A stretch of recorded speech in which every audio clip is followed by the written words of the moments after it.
नमस्कार, मैं रजनीकांत। आप सभी का फिर से बहुत बहुत स्वागत है। बिहार की राजनीति, उठापटक, तमाम चीज़ें, सियासी हलचल हर किसी ने देखा, हर किसी ने महसूस भी किया क्या कुछ चल रहा था। बिहार का जो राजनीतिक परिदृश्य था, किस तरीके से हर दिन बदलता रहा। नेशनल से लेकर तमाम जो सोशल मीडियाज़ हैं, यूट्यूब चैनल्स, हर जगह पर नीतीश कुमार की सरकार रहेगी या जाएगी, तेजस्वी यादव खेला करेंगे या नहीं करेंगे। पिछले 10 दिनों से ये कयासों का जो बाजार था वो काफ़ी गर्म था। हर कुछ चला, एक सियासी हलचल देखने को मिली और पूरे देश की निगाह, आप सही बताता हूँ मैं, पूरे देश की निगाह जो थी वो बिहार की राजनीति पर थी। पूरी जो कैंपेनिंग है बीजेपी ने संभाल रखी थी। अमित शाह मॉनिटरिंग कर रहे थे, हर कुछ था। विधायकों पर हर दल को बहुत भरोसा नहीं था। कोई किसी को हैदराबाद भेज रहा है तो कोई किसी को गया। हर जगह पर ट्रांसफॉर्मेशन देखने को मिला। एक डर भी देखने को मिला। अगर राजद कहे या जदयू या बीजेपी, हर पार्टी को अपने विधायकों पर, इवन कांग्रेस, हर कोई को लग रहा था कि पता नहीं पलटी के साथ क्या कुछ पलट जाए। हर कोई पलटने के लिए तैयार था। क्या कुछ होना था बिहार की राजनीति में, हर कोई देख रहा था। रविवार की देर रात जो सियासी हलचल चली, पटना में हाई प्रोफाइल जो राजनीतिक ड्रामा देखने को मिला कि एक विधायक के गायब होने की बात होती है। उनके छोटे भाई, शिवहर के विधायक हैं चेतन आनंद, उनके छोटे भाई अंशुमन आनंद ने थाने में शिकायत दर्ज करा दी। उनके भाई बैठक के लिए निकले थे, नहीं पहुंचे। देर रात जो है डीएम और एसपी और तमाम प्रशासनिक अमला जो है वो तेजस्वी यादव, पूर्व डिप्टी सीएम के घर पहुंच जाती है, आवास पहुंचती है। क्या कुछ नहीं चलता, सड़कों पर हंगामा, पूरे कार्यकर्ताओं का हुजूम, पुलिस बल की तैनाती। जिस तरीके से ब्रेकिंग दिखा करके डराया जा रहा था, एक अजीब सा माहौल व्याप्त हो गया था। हर कोई सोचा था क्या होगा।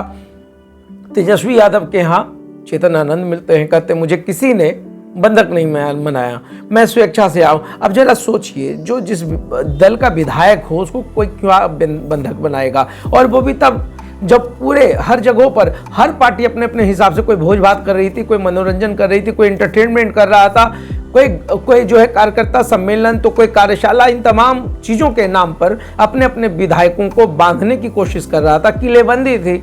एक विधायक कोडरमा का जो बॉर्डर है झारखंड बिहार का, उनका आरोप है कि उनको डिटेन कर लेती है पुलिस। अब पुलिस भी डिटेन विधायकों को कर रही है।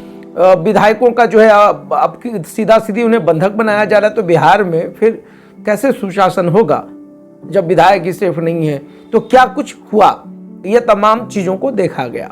फिर आज विधानसभा सारे विधायक पहुंचते हैं, सभी नेता पहुंचते हैं, नीतीश कुमार, तेजस्वी यादव, हर कोई पहुंच जाते हैं।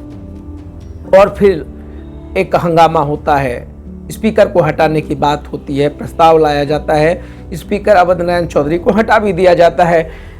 वोट, प्रस्ताव, तमाम चीजें हुई हैं। आज नीतीश कुमार ने बहुमत साबित भी कर दिया, फ्लोर टेस्ट में पास भी हो गए। मगर क्या बिहार की राजनीति पास हो पाई? नहीं, कतई नहीं। आज वो हार गई है। एक सत्ता के लिए, कुर्सी के लिए जिस तरीके से स्टंट चला जाता है। मैं ये नहीं कर रहा हूं कि सिर्फ नीतीश कुमार, चाहे वो उनके जगह तेजस्वी भी होते तो वही काम करते, उनके जगह बीजेपी भी होती तो वही काम करते। ये बयान वीरों का जो देश है, ये बयान वीरों का जो राज्य है, ये जो बयान वीरों का जो राजनीतिक गलियारा है, इसमें आप देखिए बयान का तो कोई मायने ही नहीं है। बयान तो लोग अक्सर देते हैं और फिर भूल भी जाते हैं कि क्या कुछ कहा था। कल सत्ता में थे तो ये बयान, आज विपक्ष में है तो ये बयान। ये पूरी तैयारी होती है। ये राजनीतिक जो पाठशाला है, जरा याद कीजिए 90 का जो दशक रहा, जिसको आज बीजेपी या जदयू ये कह रही कि जंगल राज का दौर था, तो उसी डर की वजह से नीतीश कुमार सत्ता में आए। उसी जंगल राज की वजह के कारण एक डर, एक जो व्याप्त था लोगों के मन में, या विपक्ष कहती है कि जंगल राज का दौर था, उसी जंगल राज के भय को खत्म करने के लिए नीतीश कुमार सत्ता में आए। सब कुछ 5 साल तक ठीक चला। फिर क्या हुआ? उसी डर का जो ध्रुवीकरण आपने कर दिया, आप राजनीति के ध्रुव हो गए। फिर क्या हुआ? यही डर आप सबको दिखाने लगे कि ऐसे में मैं समर्थन खींच लूंगा, मैं इधर चला जाऊंगा, मैं उधर चला जाऊंगा। ये सबने देखा। बिहार में आप और लालू यादव, नीतीश कुमार हो या लालू प्रसाद यादव हो, दोनों जो है राजनीति की जो छात्र राजनीति उसकी देन है। और छात्र राजनीति का क्या असर कर दिया दोनों ने बिहार में? किसी को पनपने नहीं दिया, एक पौध आगे आने नहीं दिया।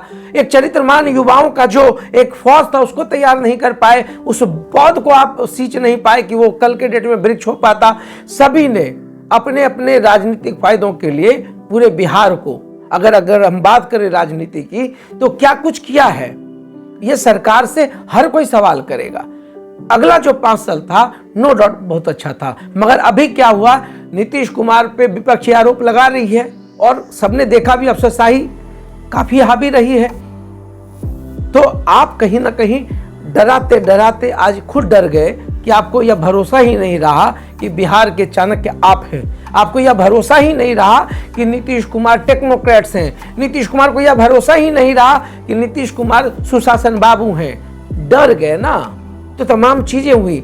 बिहार की राजनीति, इसलिए मैं कह रहा हूं कि आज हार गई। चाहे किसी की भी सत्ता आ जाए, मगर राजनीति बिहार की हारी है, क्योंकि पूरे देश को ये जो पूरे ड्रामेबाजी चली है, वो जिसको पूरे देश ने देखा है, तो क्या संदेश जाएगा। इंडस्ट्री, पर्यटन एक ऐसा उद्योग जिसके राजस्व से बिहार का विकास होता, हर कुछ संभव था और हर कुछ संभव है। अब हम चाहेंगे कि 2025 से पहले नीतीश कुमार प्रूव करे बिहार की राजनीति को लेकर, सारी अवधारणा को तोड़ दे, ध्वस्त कर दे। जो आज तेजस्वी यादव कहते हैं कि बार बार इधर से उधर चले जाते हैं, तो फिर मैं तेजस्वी यादव से भी वही सवाल करूंगा कि नीतीश कुमार ने बिहार को जिस बुलंदी तक पहुंचाया है, उसमें उनके कंट्रीब्यूशंस को आप डिनाई नहीं कर सकते हैं। काफ़ी कुछ किया है, सुशासन बाबू ऐसे नहीं कहे जाते हैं। एक बहुत बड़ा त्याग भी नीतीश कुमार ने दिया है, मगर अब वक्त आ गया है बिहार को मजबूत करने का। अब सारा खेला समाप्त हो गया है। आप कंसंट्रेट करें, बिहार को विकसित राज्य बनाएं। 2024 का चुनाव है, 2025 का भी चुनाव होना बाकी है, और जो कमिटमेंट है उसको सभी दलों को पूरा करना चाहिए। राजनीति में जो आइडियोलॉजी की लड़ाई है वो समझ में आती है, मगर इस तरीके से बिहार को नीचे ढकेलना या किसी भी पब्लिक को पसंद नहीं है। तो मैं पहले तो नीतीश कुमार को बधाई देता हूं कि आपने बहुमत साबित कर लिया है। तेजस्वी युवा हैं और आप अनुभवी लोग हैं। बिहार आगे बढ़े इन तमाम चीज़ों के साथ। देखते रहिए साथ। बहुत बहुत धन्यवाद।